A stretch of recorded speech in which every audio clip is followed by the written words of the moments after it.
how to make Gmail account. Intro muna.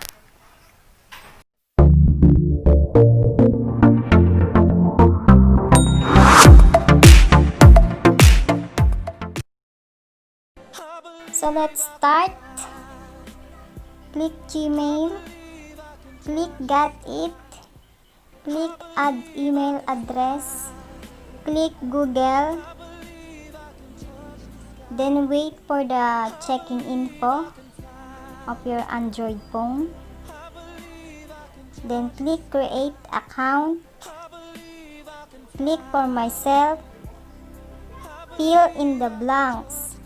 Put your name and your last name. So, nilagay ko na lang ay Anastasia. And the last name is Bartolome. Kasi sample lang naman itong ginagawa ko eh. Then, click Next. Then, fill in the blanks again. Put birthday, day, month, year, gender, male or female. Then, click Next. Then, create your own email address. Pwede ka mag-isip kung anong gusto mong email address. Pwede ka rin pumili dun sa sinasuggest ni Google. So, ako, ang ginawa ko na lang ay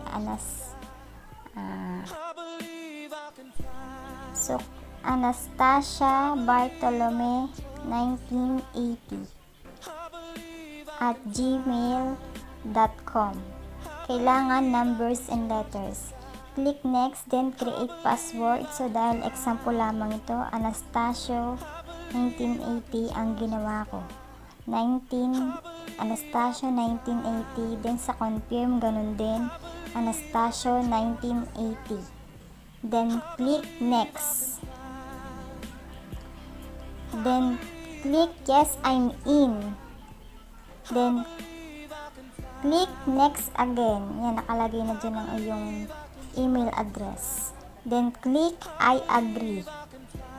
And wait for the account information kung nagawa na ang ating Gmail address. Ang ating valid Gmail address. So, wait lang natin kasi naglo-loading siya. Check natin ang inbox.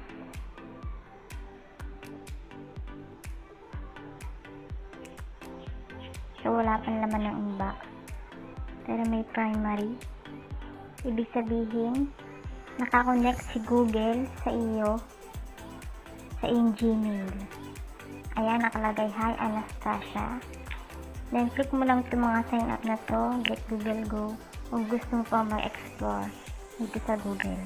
Kung gusto mo naman mag-send ng email, yan, click mo lang yung pencil na yon, tapos click mo dito yung to, halimbawa, Rapid Tulfo. Yan, ganyan ang lalagay mo, rapidtulfoinaction@gmail.com. Then, dito sa subject, asking for help. Kahit ano lang ilagay mo dito. At dito yung pangalan mo.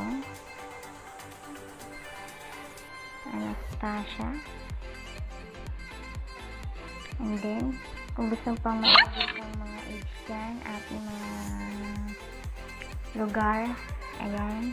Kung gusto mo maglagay ng video, pwedeng ito ang pindutin mo, touch file. Siguraduhin mo lang na hindi lalampas siya sa 20 MB para mag-send siya at mag-fit siya dito sa compose email mo. Then, click mo lang tong arrow na to para mag-send siya. So, yun lamang po ang ating tutorial for the day para sa Gmail account. Sana po nasundan ninyo step by step. Thank you.